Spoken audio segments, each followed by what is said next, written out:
Obocheach tocheach et amitecha in the Torah. Giving rebuke. Giving rebuke means to point out certain faults or weaknesses. With what idea? With hopefully helping the individual correct his ways. Rebuke is not only for certain actions that are not correct, that are wrong, that are not compatible with the Torah, but it's also in order to help one with a certain midah. A midah may not be something which is contrary to a particular mitzvah in the Torah. A midah is a certain characteristic that if one is able to control himself, if one is able to deal with it, hopefully he will work on it. Hopefully he will have an interest in dealing with it, because it may help him not only in his relationship with his spouse, but also with better interacting with other human beings. Midot tovot, good character, is very important. As I pointed out in the past, perhaps the greatest success or failure of an individual in this life depends on his character, depends on how he commingled with his peers. Did he get along? Was he well liked? Did he earn himself a good name or not? Obviously, one wants to fulfill his mission, one wants to get a job with the Almighty, one wants to get along with God too. But in many ways, derech eretz kadma Torah, as I pointed out, derech eretz meaning good character, ethics, are much more important. They come first. They are the foundation of everything. Ocheach tocheach et amitecha, therefore, perhaps is step number 2 on the foundation called Kol Yisrael Arevim Ze Lazeh that we spoke about, I think, last week, where everyone is responsible for another Jew. One of those responsibilities is in giving musar.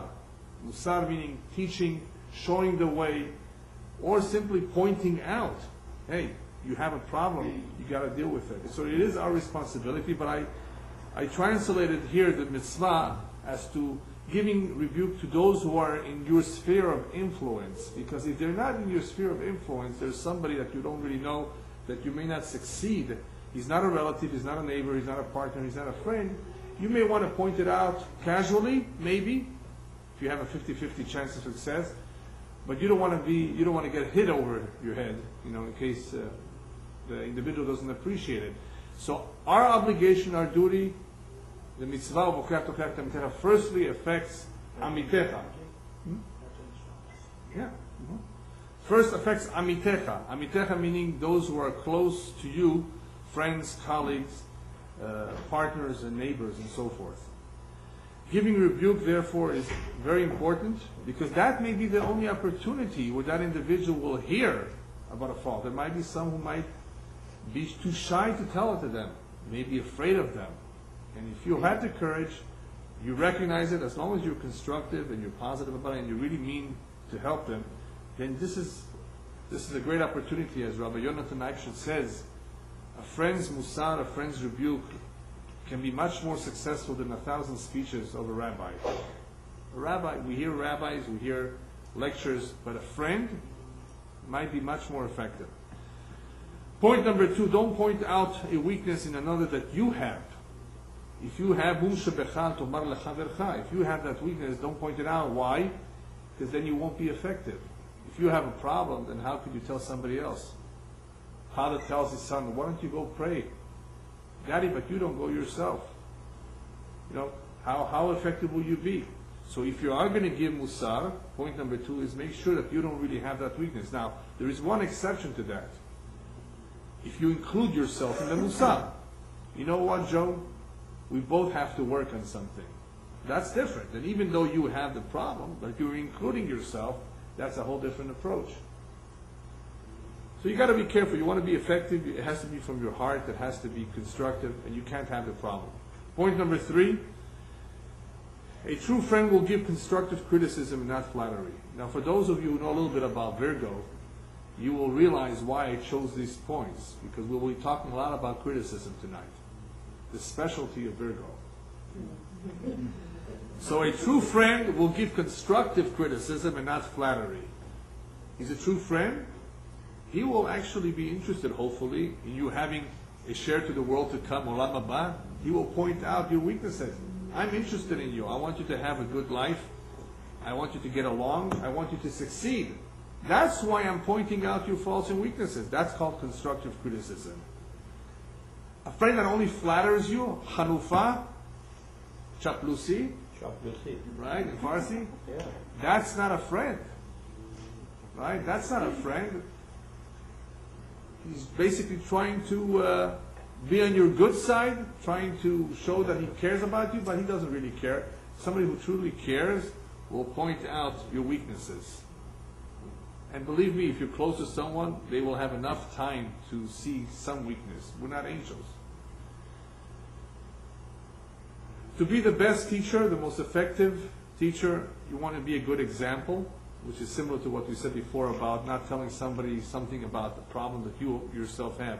Be a good example.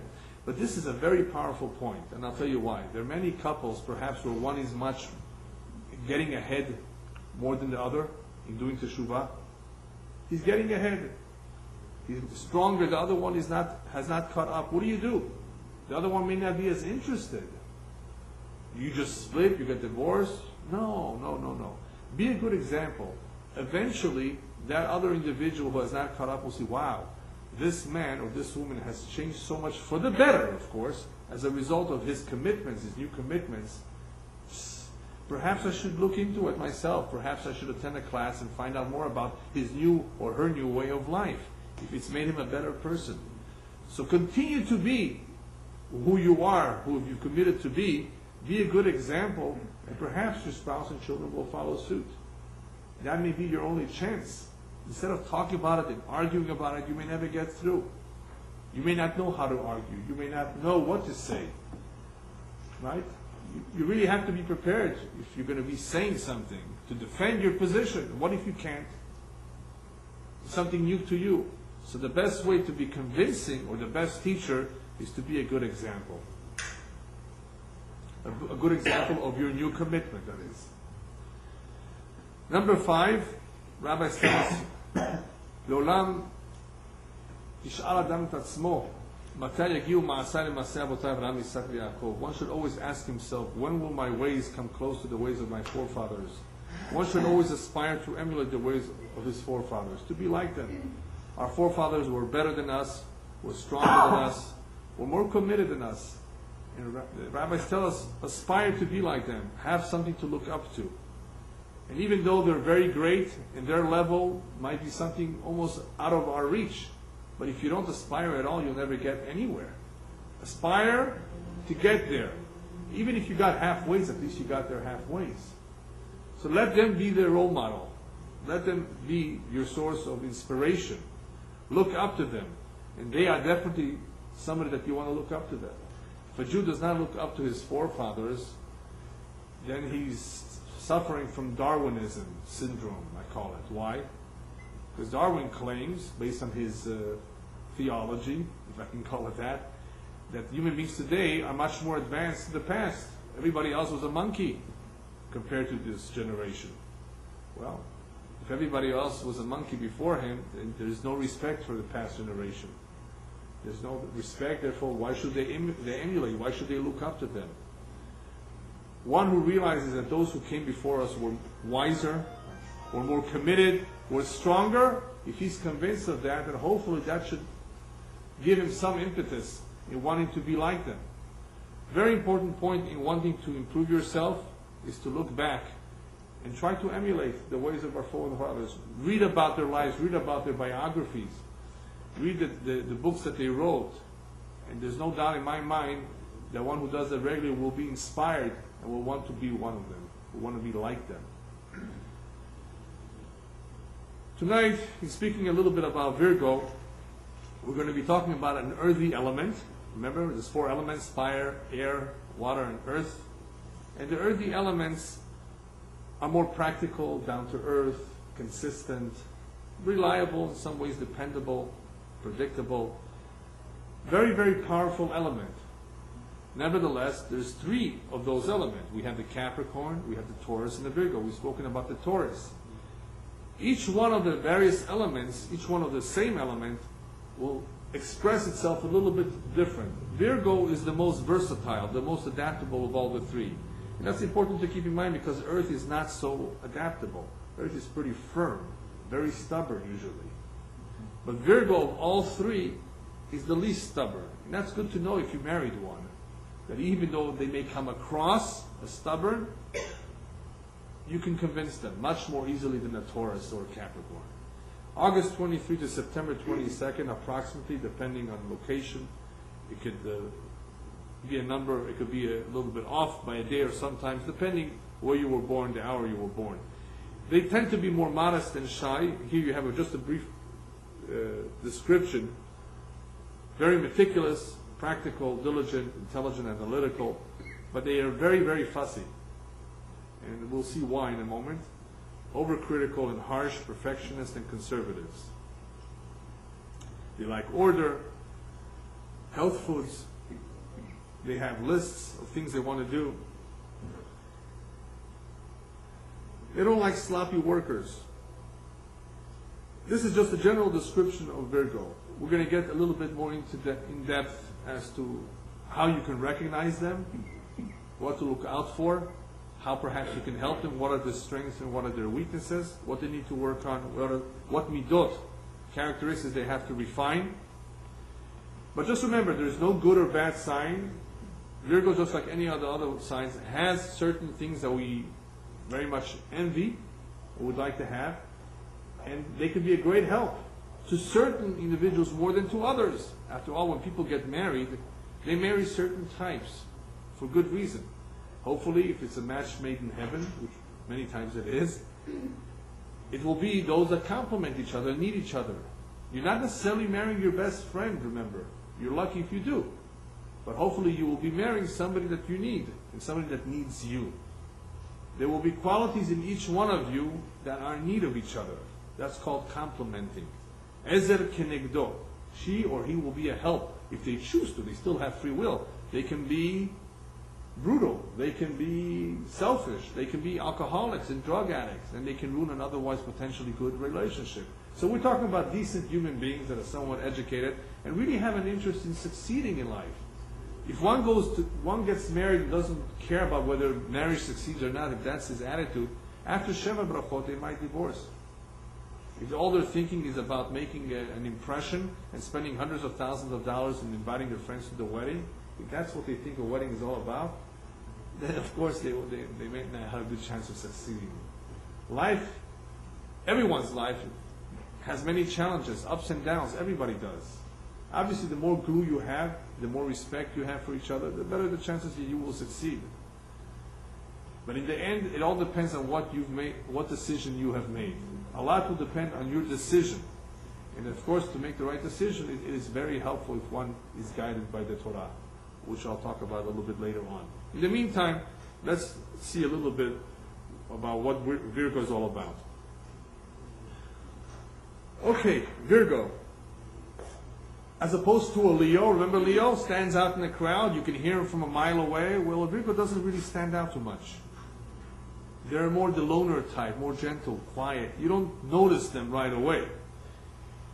However, he or she, as a Virgo, they will notice the smallest details. Many of them are always looking at their watch, trying to figure out how much time they have till the next meeting or to do the next thing. Dresses neatly and is cool in manner. You usually won't find him in social gatherings. Now you might tell me, I know a Virgo who's very sloppy. That's possible. Most of them are neat. Most of them care about neatness.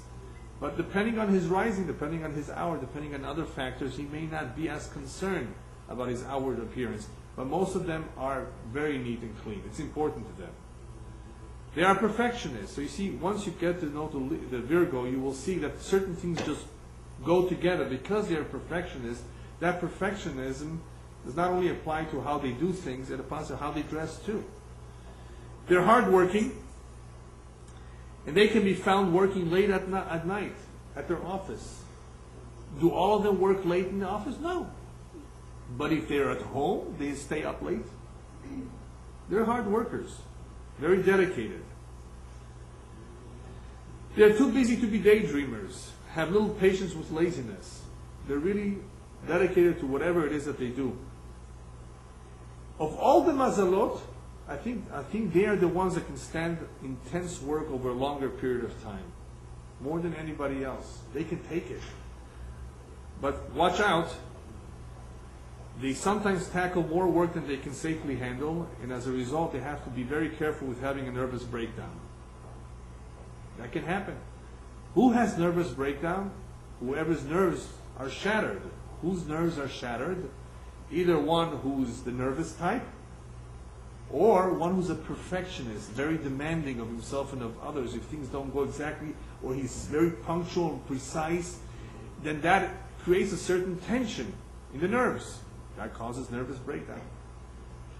You know, people who are more easygoing, who are not so demanding and not so perfection, are not going to have a nervous breakdown that easily. They may have other problems. They may have depression. They may be moody. But one whose nerves are sensitive, delicate, or one who simply is so demanding and exacting, he can have a nervous breakdown.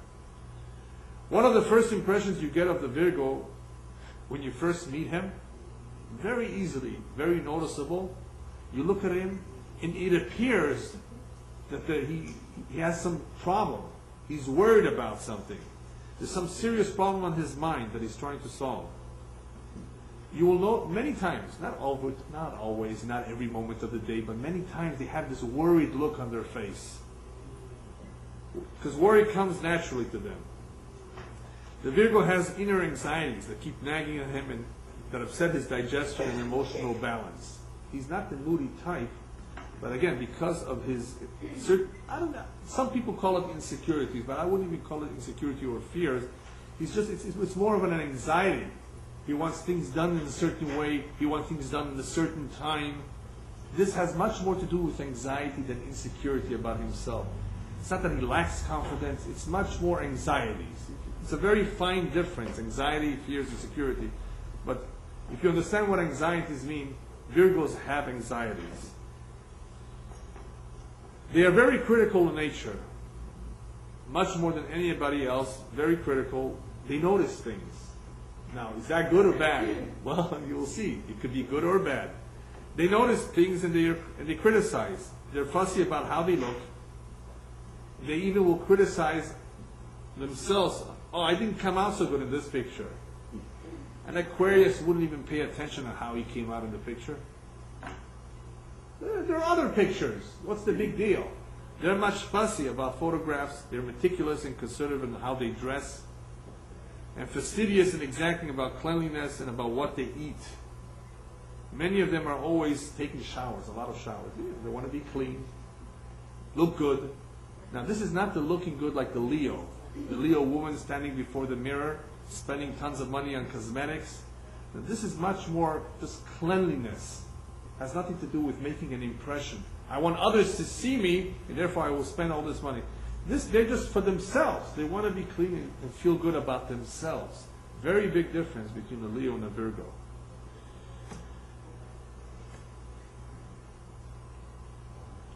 He may criticize everything you say with hair-splitting arguments. He's good in arguing. Very good in arguing. They'll argue almost anything with you. But, even though they argue with you, if you're stuck, they will be quickly to move into help. He may even attempt to straighten things out without even being asked. He wants to organize things his way. And why does he do this? Because he's always trying to make order from chaos. He notices things, and if he doesn't like them, he'll come into your house and he'll make it, organized. Many of their homes are really organized. As a guest, he will happily help the hostess clean up after the party. Somebody stays behind and helps the hostess, good chance he's a Virgo. But he will also be the one to notice that the cushion was placed on the couch to hide a stain or a cigarette burn. That will be the Virgo. Oh, I see it. Somebody else will not notice it. Somebody else will not pay attention. The Virgo, I guarantee you, will notice everything in the house. Some more, some less. Now, one of the problems that Virgos have, criticism I didn't really say was a problem yet. You want to know what a real problem Virgo has? They will deny their habits and their traits. you point out something to them, you are like this, what are you talking about? And that is because they have a certain blindness to their faults. They don't see too clearly their weaknesses as they see others. And you may ask why. I said before that they are demanding of themselves, they're perfectionists, so why shouldn't they admit and agree, you know what, you're right, thanks for telling me. Why do they have this mental block? And this is a very famous saying that is attributed to Virgo, because they see so much details that they can't see the forest for the trees. In other words, they're able to see a lot of things, but they can't see the general picture, the general problem that they have. They will see, if you point out the little details, maybe they'll pick up. But if you point out just a general characteristic about them, a trait, how do you see that? You know, so that's a problem. That's, you know, it may take a while until they admit it, until they notice it themselves. How long? He just can't help noticing others' faults. He just can't help notice. They'll notice it. But will fiercely resent open criticism of his own mistakes. What do? You still point them out, but do it tactfully. That's your only chance. You won't win if you're not tactful. Complete denial. They tend to be concerned about health matters, very much. One of the top of all the signs that are very much into health matters, dieting, health foods. They will be very conscious about what they eat, calories and things like that. They're usually not lavish with affection or spending money. Now, what do I mean by not lavish with affection? I pointed out much more when I separate the men and the women. They're not the type that demonstrate affection with hugs and kisses and all of that. They're just not the type. Or with spending money, they're not your big spenders. Thank God for those who don't want a big spender, right? They're prudent, giving their love quietly and not demonstratively. In other words, they will give their love, they're very loving, and they're warm. They're normal about that, but not too demonstrative. More quiet. They like truth, punctuality, and economy. You know what I mean by economy? That means they don't spend a lot. They prefer to look for sales. They hate dirt, vulgarity, and sloppiness. Now this one is a funny one, and I've noticed this a lot. I have experience with Virgos. They may run their finger on the furniture every night looking for dust. All the time. You know, they're clean, so they will, you just cleaned it yesterday. No, maybe there's a bit more. They're very practical, but with excessive discrimination. Now, what happens here is you might say, okay, this applies more to a woman than to a man. Yes, some things do more to a woman than more to a man. A man may not be cleaning up, dusting around, depending on how much of a typical Virgo he is. Remember, the more typical, the cleaner. The more perfectionist, the more critical. But even then, between men and women, there are some differences, because there's different emphasis, different priorities when it comes to what a man values and what a woman values, what they care about, where they're going to spend their time and efforts in. But they're very discriminative.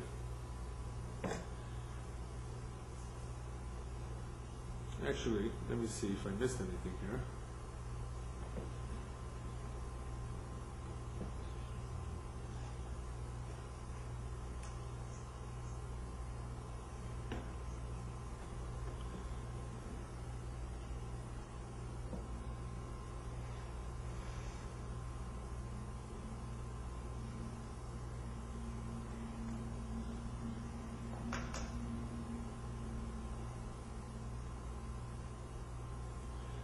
Yeah, I think we skipped an important page here.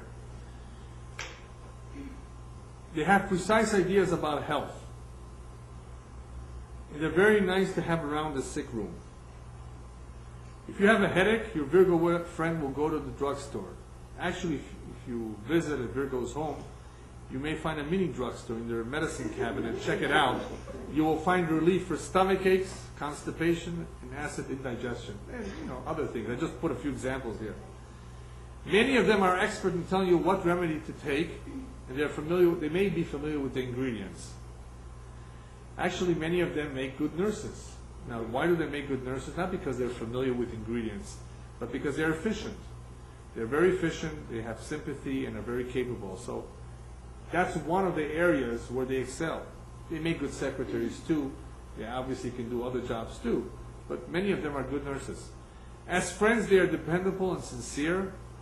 However, when they become annoyed, they become cranky, scolding, and nervous. Now, some people have the wrong impression of Virgos. They think that they're stingy. The reason why they think like that of their friends who are Virgos, that they're stingy, is because certain things they do give that impression. The truth is that they are economical. Now, when I point out economical, remember, there are extremes. If somebody's overly economical, then he could be stingy. By the way, there's something called a miser. Do you know what the difference between a miser and a stingy man is?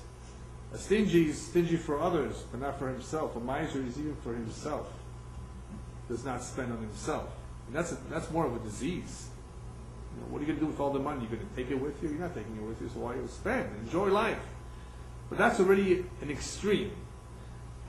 If we just treat the character, the personality of Virgo fairly, then he's really economical. They don't believe in just splurging. When he buys soap, he will buy it by the dozen if it's cheaper.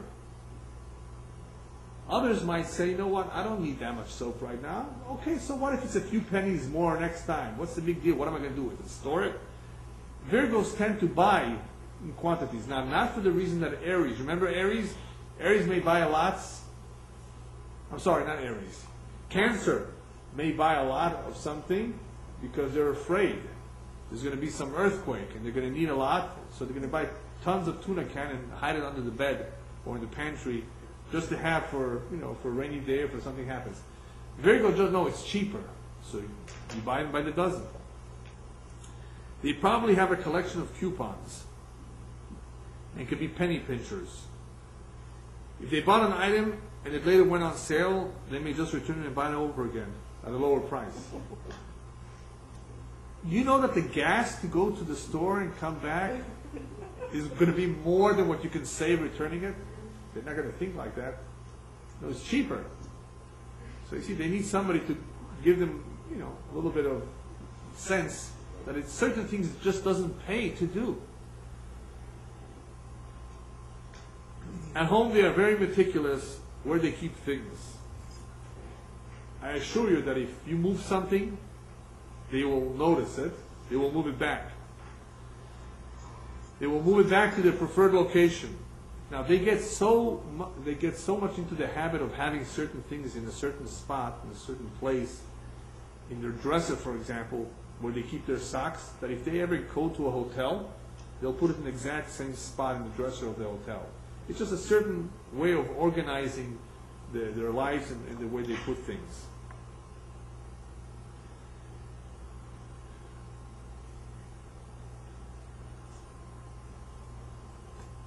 Let's go a little bit into the Virgo man. The reason I separate them is not only for you to notice the very small differences between men and women. A lot of them they will share. But it's also important for those of you who are dating a Virgo man, or you're married to one, you want to have perhaps a better idea of who you're sharing your life with. They're not so much the romantic type.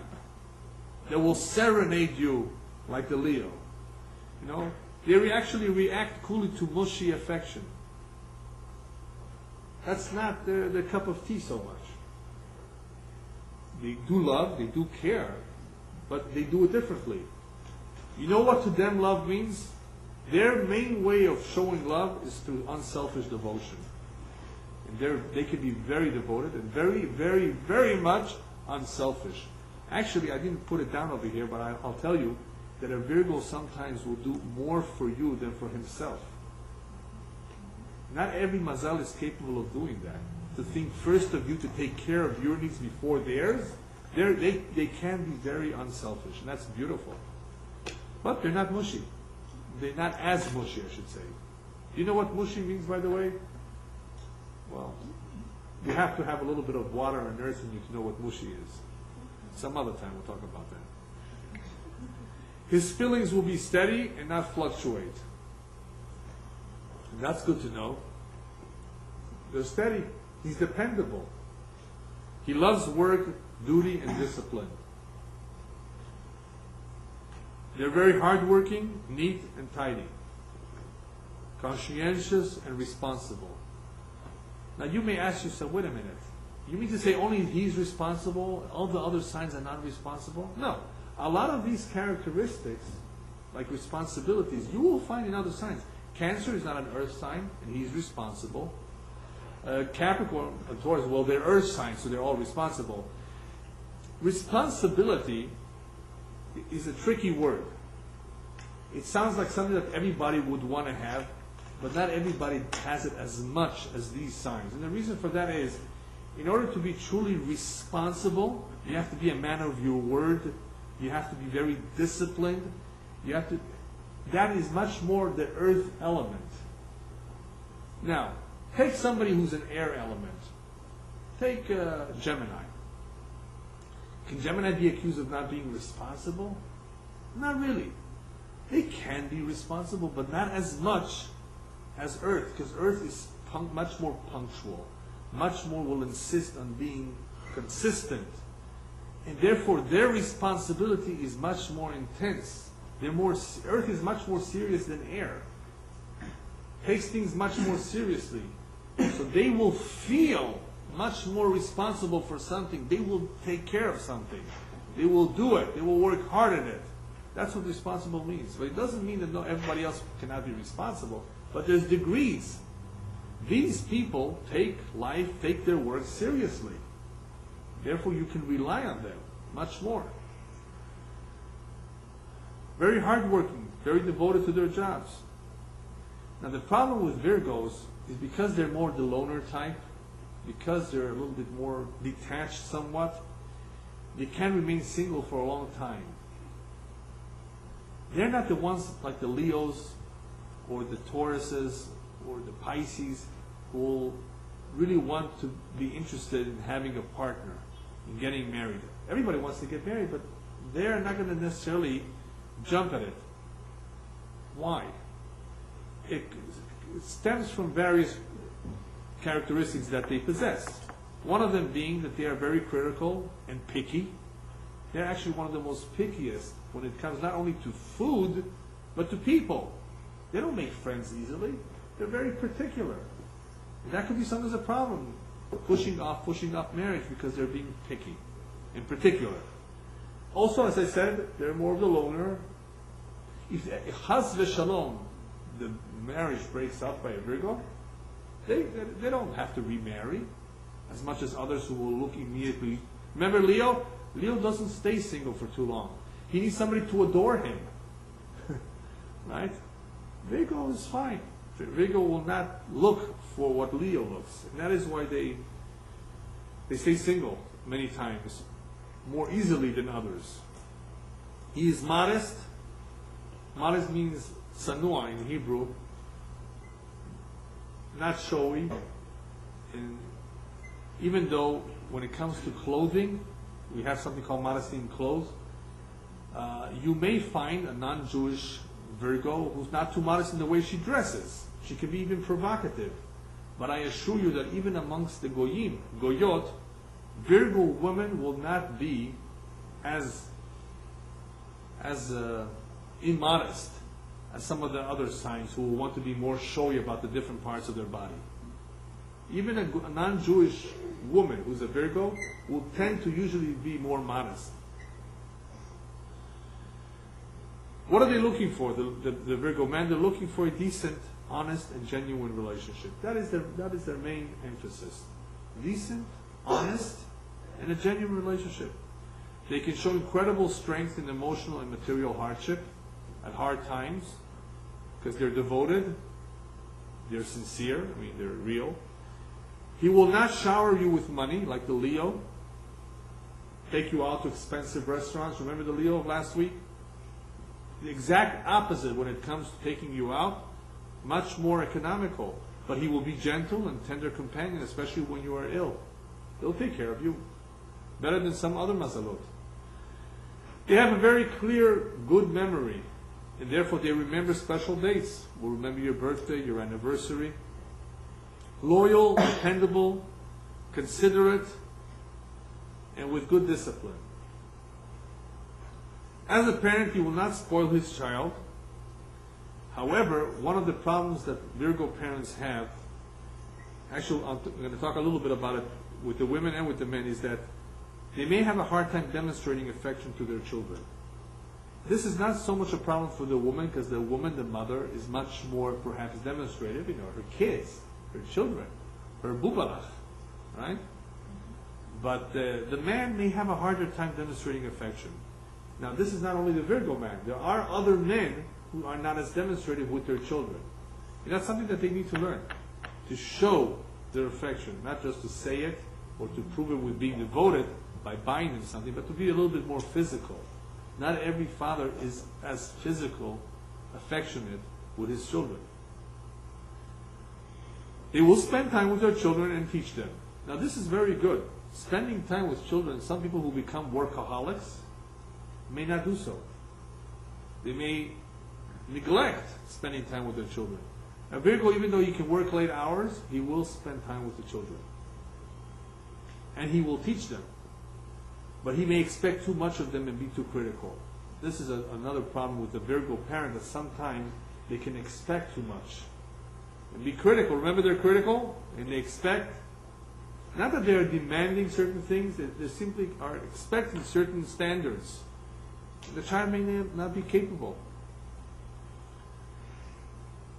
If you're married to one, get used to being criticized. But what should you do about it? Just laugh. Just laugh at it. Just ignore him, because he simply can't help it. It's not out of malice. It's not that he really doesn't like you. If he criticizes you, that's just his way. That's the way he is. Just laugh. Just take it in stride. No. There's nothing you can do about it. You're never going to change that. But when it comes to his faults, please be tactful. Because remember what we said before? They can't take criticism lightly. He will criticize and do a good job at it. But when it comes your turn to criticize him, do it very tactfully. Because we all have faults, but not everybody likes to hear that they have faults. A Virgo doesn't necessarily or easily admit to them, and therefore if you do so, if you criticize him, do it with tact. Okay, Virgo woman. Anybody dating a Virgo woman? Or married to one? She's more the shy type. If you're dating her, she may not do any of the talking. If you're dating a Leo, they'll do all the talking. And Aries, they'll be talking to you till tomorrow. Right? Some signs have no problem talking. Geminis are excellent talkers too. They won't get tired of talking. But a Virgo woman is more shy. In the beginning, she won't talk as much. And she's more subdued in her passion. Just a little bit more subdued, not as demonstrated. She still has a little bit, of course, they're very warm and caring. I mean, that's normal. But more subdued. She's a perfectionist. Now, because she's a perfectionist, she may think she can do it better and more efficiently, whatever it may be. You thought you were doing a good job? She'll say, no, I can do it better. Let me show you how. They have a very clear vision. I don't mean 20/20 necessarily. She will spot any stain on your collar. She will notice it. Things that you didn't even think you had, she will notice it.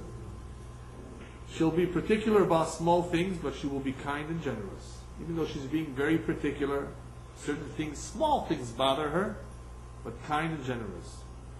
Has a mental block when it comes to admitting her faults. Like we said before, they don't take criticism easily. And you know what? I added another very important point. There's no need for you to criticize her, because she judges herself harshly and doesn't need your help.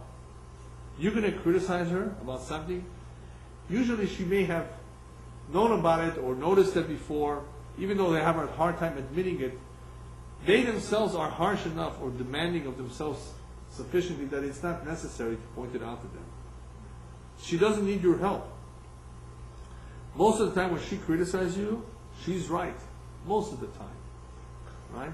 And that is because before we said that they can argue just about anything. They're very good at arguing.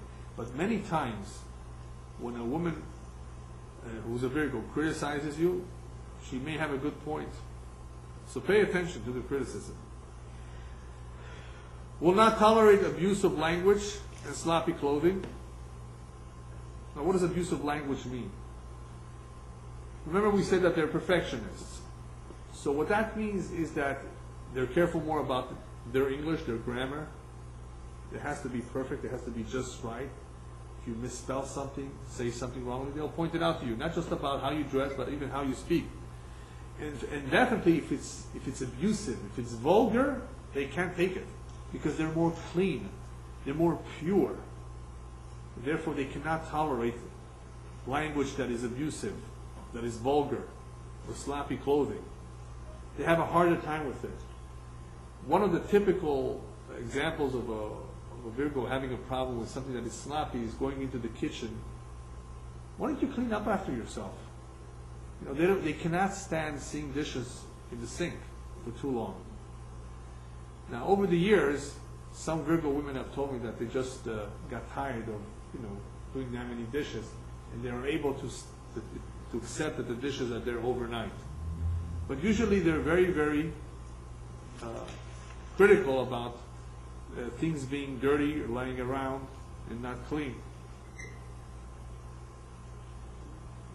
You may need to shave and shower more often if you're married to one, and put on aftershave. Again, this is I confirmed this one. They very much want you smelling good and looking good, and if you don't look good or smell not right, they'll point it out. And you may wonder, wait a minute, why did somebody else not tell me that? Why are you the only one to say it? Well, they're the ones to notice it.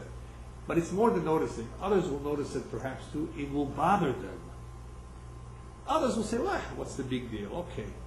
So you don't look so great. So you wore your shirt, every day of the week, the same shirt. Big deal, that's. But to them it makes a difference. And it bothers them. Now, if something bothers your spouse, you want to have a good relationship with them, you listen to them, you try to accommodate them. What can you do? Especially if it doesn't take that much work. So put on some good aftershave, or if you don't shave, some good deodorant. It's important to them. You can trust her even with your money. She won't splurge it. She won't throw away your money. There might be an exception somewhere out there, but most of Virgos are very economical, so when it comes to money, you don't have any worries. Remember about the Leo, you have to watch your credit card? You don't have that problem usually here. Get used to her emptying your trash can every few minutes and going through your laundry. That's the type, right? She's that type that will go through your laundry. Oh, this is not clean enough. Why didn't you put it in the laundry? This belongs in the laundry. You can't wear that anymore. And whether it's an ashtray or a trash can, it's going to be clean. Every few minutes they're going to go through it. Has a deep sense of responsibility that can hold the family together. They're very responsible, very deep sense of responsibility. They care a lot about everything being just right, and they will do whatever they can to hold the family together. As a mother, will never neglect the physical and educational needs of her children. I added both, physical and educational. They make good mothers, devoted, and they will not neglect them. Now, you may ask me, wait a minute, you mean some other mothers will neglect their children? I mean, that's a very powerful statement. To neglect or not to neglect. Let me tell you what happens with other signs. With other signs, it's not that they intentionally want to neglect their children, but they're so independent, and they're so into their careers, perhaps, or so into their looks, depending on the Mazal, that they're not intentionally neglecting, but they won't pay attention. Well, I call, I think you will agree, not paying enough attention, neglecting. If a child needs a certain attention, and you don't give enough attention, you are neglectful. And certain signs, because they're so much into themselves, not that they love themselves, but because their careers or whatever, that they may neglect their children. Virgos, remember, are unselfish, devoted, hardworking. They notice things too. So when you add that combination of noticing, devoted, hardworking, practical, meticulous, of course they're not going to neglect their children. Put on your sweater. It's cold outside. it's not that cold, but and it's not that they're being overprotective like a Cancer. It's just that because they're more perfectionists. They will notice certain things, and it has to be done their way. So that's good. In some ways, that's very good, not to neglect to pay attention to certain small things that others would overlook. Not that they want to overlook, they simply don't see it. They will see every little thing. They will instill in their children good habits and ethics. Well, good habits and ethics, isn't that important to everyone? Yes, it may be, but to them it's more important than to others. This will be very much a priority. Good manners, good ethics, working habits. She will organize your work and your house will always be clean. Well, so if you got married to a Virgo, at least your house will not be so messy, and your work will be more organized. Your desk will be organized. They'll take care of it for you. They may complain about it and criticize you about it, but they'll still do it for you. Just accept the criticism. As long as everything is clean, what do you care? You don't do it, they're going to do it anyway. So just let them criticize. The best way to deal with this criticism is just, as I said before, just laugh. That's the way they are. They actually, mean well. They really do. They mean well. They're critical of themselves sometimes too. Very, very devoted, good, reliable, and it's really a blessing to have a Virgo around. As long as they're not too critical, of course. Somebody who's too critical, this could be a problem. But everybody has their strengths and weaknesses, and Virgo is not an exception. And these qualities will be very good for some men, and not very good for other men. So it depends. Obviously, not everybody is going to marry a Virgo woman. He may want a Leo woman. He may want a Taurus woman, depending on what he likes. And the interesting thing is that I haven't talked about it yet, but in life, there's something called chemistry. And you just naturally feel attracted or not attracted to the signs. And I tested it out, asked people who their best friends are, who they get along with better. And it's just that some people just get along better with this, some people get along better with that. But it also depends on your hour. Depending on the hour, you may be typical or not a typical of your sign. Okay, a little bit of advice for Virgo children and advice for the Virgo boss. As far as the children, they are alert. They're quick, they're adaptable. And that's good. Adaptability is important when people move from house to house, from school to school, and that can happen to children. They will adapt, they will adjust easily. They're quick and alert. They will pay attention to details. However, they will be picky and fussy about what they eat. As I pointed it out before, they're more the picky type and the more fussy type. Point number 3 is a very important point when it comes to a Virgo child. Don't stress mistakes too much. They may worry. They are the worry type. They worry, remember? They worry a lot. So if you stress too much their mistakes, their faults, it's going to cause them just to worry. Point it out tactfully. This has to be corrected and so forth, but not too much. Be careful not to overdo it. They cannot take too much criticism. They are neat and disciplined. Usually a Virgo child will not have a problem with being neat and disciplined. Right? Now, a Leo child, remember we spoke about a Leo, may be too bossy, may tell others what to do. This Virgo is not the bossy type. On the contrary, he's more disciplined, he's more fair. He's more of a loner, so he may not have too much of a big circle anyway. But you won't have the problems that you have with Leo. A good idea for a Virgo child is get them to read as much as possible.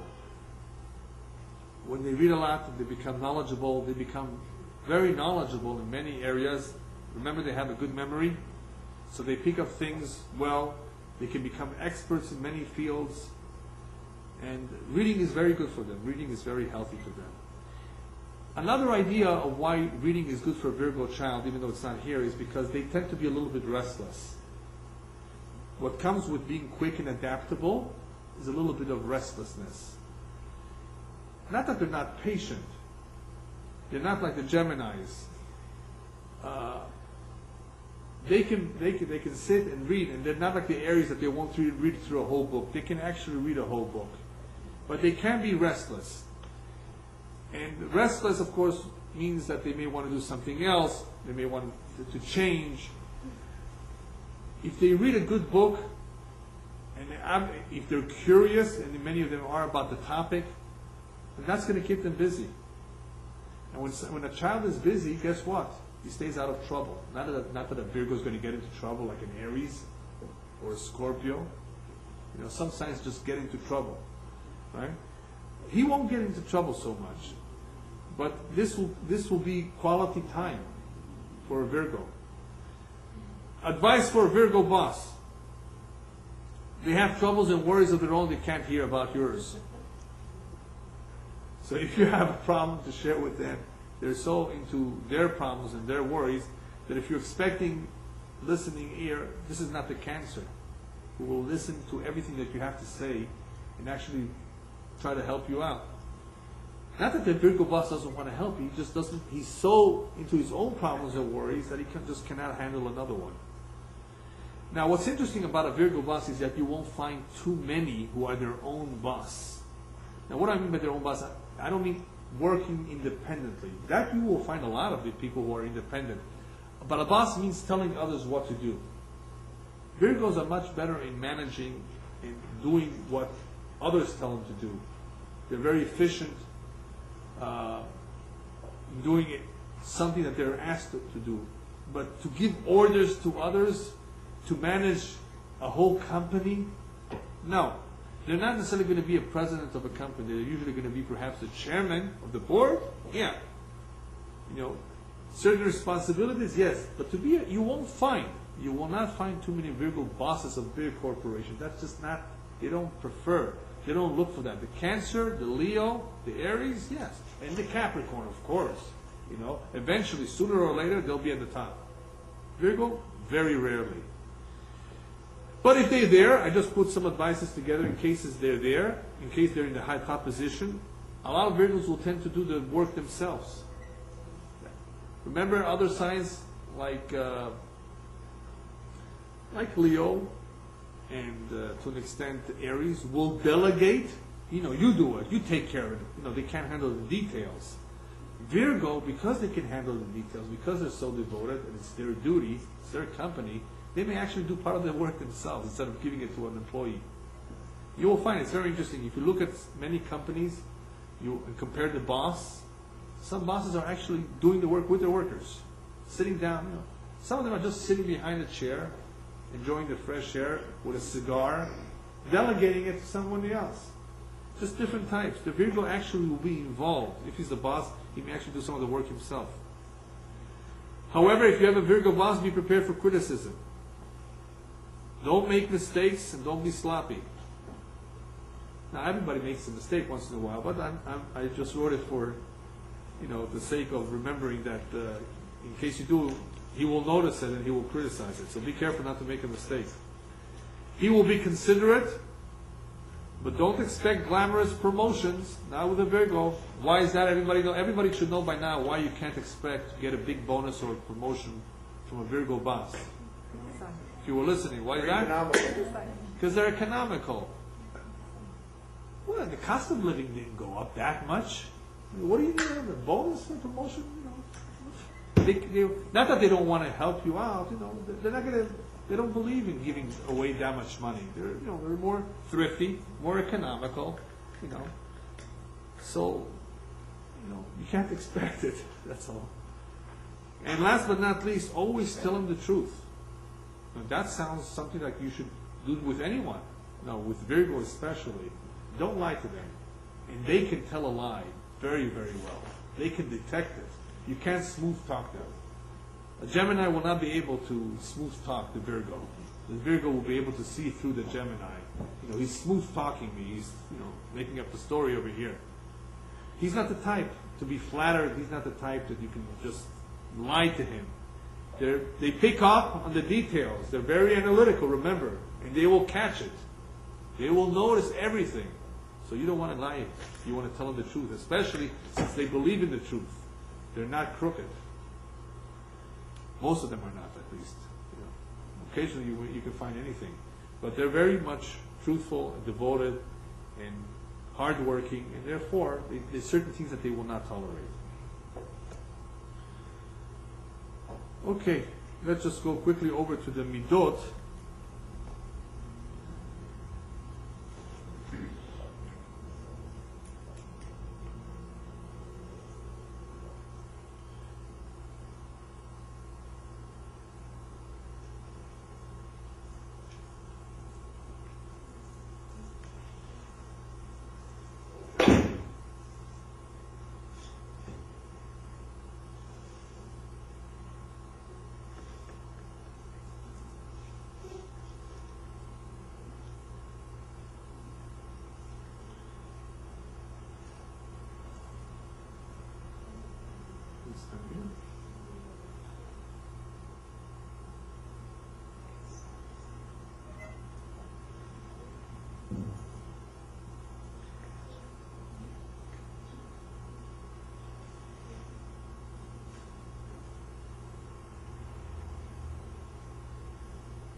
Okay, here we go. Just quickly, the various midot that I put together here, a list of certain characteristics that some have to work on and some have it naturally, they don't have to work on. Gava, arrogance, is that a problem for Virgo? No. Anava, humbleness, actually, he's pretty humble, he's shy, he's modest, so he shouldn't have a problem with developing a fair amount of humbleness. Busha, he is shy. He's the shy type, the modest type, again, timidity, bashfulness, no problem with that. Does he have a problem with azut, aggressiveness? No. He's not the aggressive type. Even though he's a little critical, but that's not related to azut. Ahava, does he need to develop his lovingness, his affection? Perhaps a little bit, to be more demonstrative. Not to come across as too cool or detached. Sinah, does he hate? He doesn't really hate. Does he have compassion? Of course he has a little compassion. He's unselfish. But the problem with compassion is that sometimes it requires money. Right? Compassion sometimes requires money, and he might be a little bit tight on that, on the money part. But he is compassionate. I mean, he doesn't lack compassion. Achzariyut, he's not cruel. Simcha, happiness, he could use a little bit of happiness because he's a serious type. Da'aga, he has too much worry, right? So that's a little bit too much of a good thing. Even though he needs to be concerned about mistakes, but sometimes too much worry, too much concern is no good. Harata, does he regret? Does he admit his fault? No, not always. So he may have a little bit of work to do on harata. Ka'as, does he get very angry? Not really. He's not the one to quickly get angry. Ratzon, can he be appeased? Can he be calmed down? Yes. He's flexible. He's adaptable. He's not intransigent. Kin'ah, is he the jealous type, the possessive type? No, not that much. He's practical, down to earth. He's unselfish. So a person who's unselfish is not really jealous. He will not have the problem of jealousy. Zrizut, is he diligent and quick? Yes, he is. No problem with that. Zehirut, is he cautious? Yes, he won't gamble. He's more conservative. Asud, is he lazy? No, he hates lazy people. Nedivut, is he generous and kind? He can be. He can be, depending on how stingy he is. Tzaikanut, which means stinginess, he may have to work on a little bit to be more generous. Zechira, does he remember? Yes, he has an excellent memory. The problem is he will remember what you did to him 25 years ago too. He will remember he's critical, and he might remember what you did. Shikachat, to forget. He doesn't forget. So that is good too. He won't forget, he won't forget what you did to him, but he won't forget a favor that you did to him too. So that's good. He doesn't have the problem of forgetfulness. Some signs are forgetful. They don't pay attention. And some are even worse. They're ungrateful. They recognize, they know the good that you did to them, and they simply choose to ignore it. See, somebody simply forgets. All right, what can we do? He forgets. There are people who choose to forget, and that's terrible. Shetika, can he be quiet? Yes, he could be quiet. He can keep his mouth shut when he's not criticizing, that is. He can keep, because he's not the talkative type. Sheker, does he lie? No, he believes in the truth. Emet, he doesn't have to work on telling the truth because he believes in saying the truth. Hanifut, flatter, he's not the flatter type because he's truthful. He's genuine. Lashon hara, will he gossip? He may have a problem with Lashon hara. Why is that? Because he criticizes. Anybody who's critical will have a problem with Lashon hara. He might ridicule people, he might look down at people, he might talk about them, talk about their faults, point them out. Hey, you can't say that, you can't talk about that, be careful with your mouth. You be careful with that tongue. You have a very sharp tongue. Lashon hara can be a big problem for a Virgo. Be accepting of people's faults. Don't talk about their faults. It's none of your business sometimes to talk about a fault. We're talking about other people now. Your spouse, you can talk to them a whole day long. If you got used to it, they'll hear you. But about somebody else, be careful. Teshuvah, can they do repentance? Can they correct themselves? Can they change their ways? Well, they're adaptable, and they really want a perfectionist, and they demand a lot of themselves, so they should have no problem with doing teshuvah. Torah, can they learn Torah? Yes, they can read, they have a good memory, they can be consistent, dedicated, they have what it takes to learn Torah, to set aside time to learn Torah, to study. Yirat Shamayim, God-fearing, they're modest, they're truthful, they shouldn't have a problem with having fear for the Almighty. You know, after all, they're organized, they want to do things right. Sabranut, will they be patient? Not always. They will not always be patient with people's faults.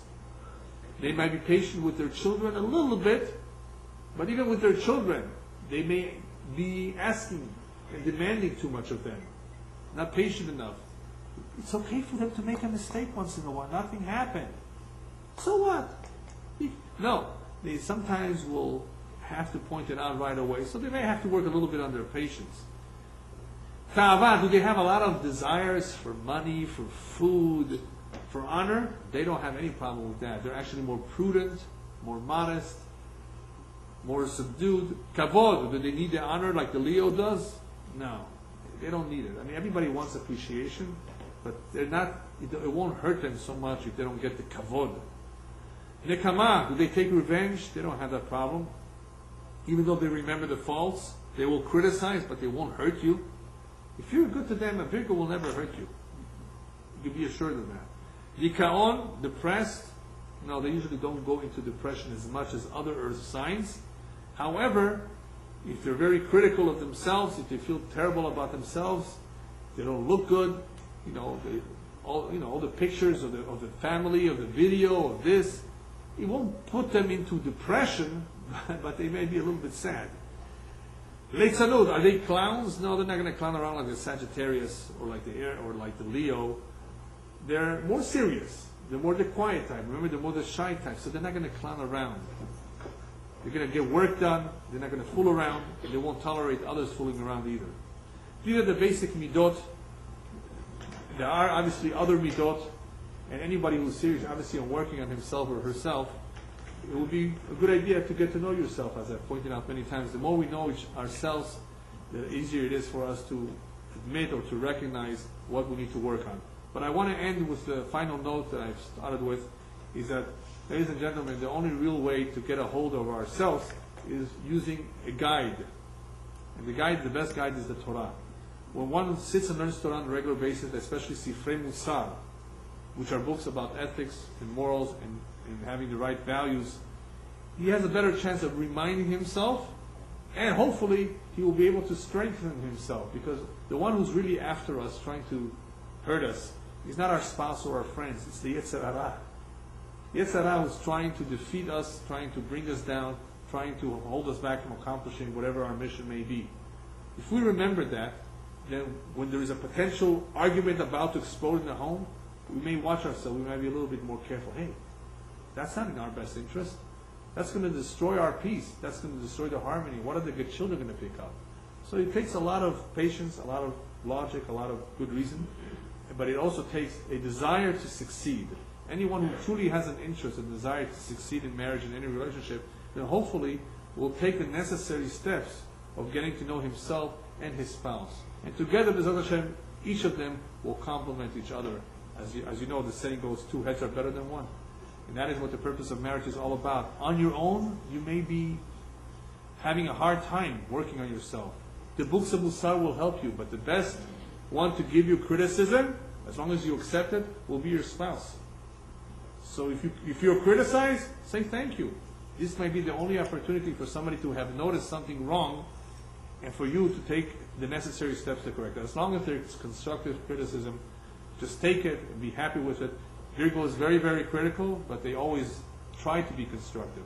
Oh, not always, but most of the time. It's important that we recognize that what life is all about is challenges, ups and downs, and from time to time we will make a mistake. If we made a mistake, let's admit it and take the necessary steps to correct it. B'ezrat Hashem, as I pointed out before, when one makes a sincere effort to correct his mistakes, B'ezrat Hashem, he will receive divine assistance. HaKadosh Baruch Hu wants us to do teshuvah, wants us to correct our faults, wants us to correct our mistakes, wants us to be better people and have a good marriage. But we need to have an interest on it. And together with the study, the regular study of the Torah, B'ezrat Hashem, we will succeed in that. Thank you very much. In the Torah. Giving rebuke. Giving rebuke means to point out certain faults or weaknesses. With what idea? With hopefully helping the individual correct his ways. Rebuke is not only for certain actions that are not correct, that are wrong, that are not compatible with the Torah, but it's also in order to help one with a certain midah. A midah may not be something which is contrary to a particular mitzvah in the Torah. A midah is a certain characteristic that if one is able to control himself, if one is able to deal with it, hopefully he will work on it. Hopefully he will have an interest in dealing with it because it may help him not only in his relationship with his spouse, but also with better interacting with other human beings. Midot tovot, good character, is very important. As I pointed out in the past, perhaps the greatest success or failure of an individual in this life depends on his character, depends on how he commingled with his peers. Did he get along? Was he well liked? Did he earn himself a have the problem? But if you're including yourself, that's a whole different approach. So you got to be careful. You want to be effective, it has to be from your heart, it has to be constructive, and you can't have the problem. Point number 3, a true friend will give constructive criticism and not flattery. Now for those of you who know a little bit about Virgo, you will realize why I chose these points, because we will be talking a lot about criticism tonight. The specialty of Virgo. So a true friend will give constructive criticism and not flattery. He's a true friend. He will actually be interested, hopefully, in you having a share to the world to come, olam haba. He will point out your weaknesses. I'm interested in you. I want you to have a good life. I want you to get along. I want you to succeed. That's why I'm pointing out your faults and weaknesses. That's called constructive criticism. A friend that only flatters you, hanufa, chaplusi, right, in Farsi, Yeah. that's not a friend. Right? That's not a friend. He's basically trying to be on your good side, trying to show that he cares about you, but he doesn't really care. Somebody who truly cares will point out your weaknesses. And believe me, if you're close to someone, they will have enough time to see some weakness. We're not angels. Good name or not. Obviously, one wants to fulfill his mission. One wants to get a job with the Almighty. One wants to get along with God too. But in many ways, derech eretz kadma Torah, as I pointed out, derech eretz meaning good character, ethics, are much more important. They come first. They are the foundation of everything. Therefore, perhaps is step number 2 on the foundation called Kol Yisrael Arevin Zelazeh that we spoke about, I think, last week, where everyone is responsible for another Jew. One of those responsibilities is in giving the musar.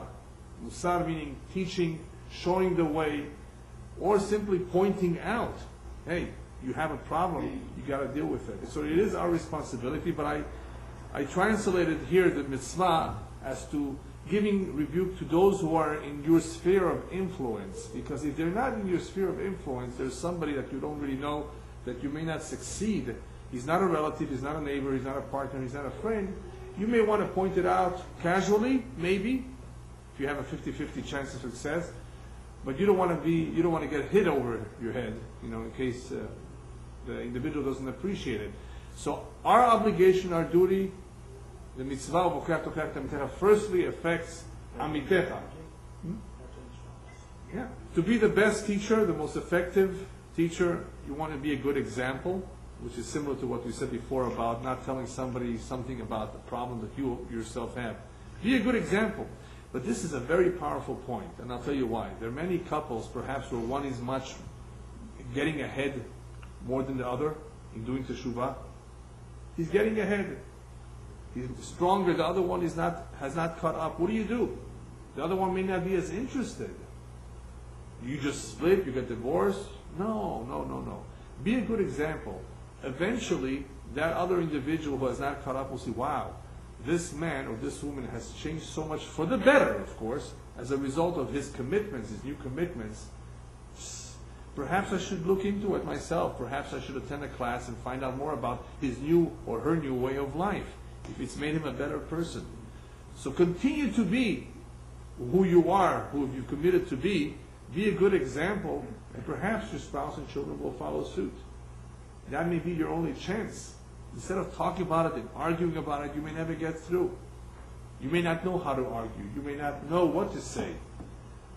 Right? You really have to be prepared if you're going to be saying something to defend your position. What if you can't? Something new to you. So the best way to be convincing, or the best teacher, is to be a... First affects Amitecha. Amitecha meaning those who are close to you, friends, colleagues, partners and neighbors and so forth. Giving rebuke, therefore, is very important, because that may be the only opportunity where that individual will hear about a fault. There might be some who might be too shy to tell it to them, may be afraid of them. And if you have the courage, you recognize it, as long as you're constructive and you're positive about it and you really mean to help them, then this is a great opportunity. As Rabbi Yonatan actually says, a friend's musar, a friend's rebuke, can be much more successful than 1,000 speeches of a rabbi. A rabbi, we hear rabbis, we hear lectures, but a friend might be much more effective. Point number 2, don't point out a weakness in another that you have. If you have if you have that weakness, don't point it out. Why? Because then you won't be effective. If you have a problem, then how could you tell somebody else? Father tells his son, why don't you go pray? Daddy, but you don't go yourself. How effective will you be? So if you are going to give musar, point number 2 is make sure that you don't really have that weakness. Now, there is one exception to that. If you include yourself in the musar. You know what, Joe? We both have to work on something. That's different. And even though you have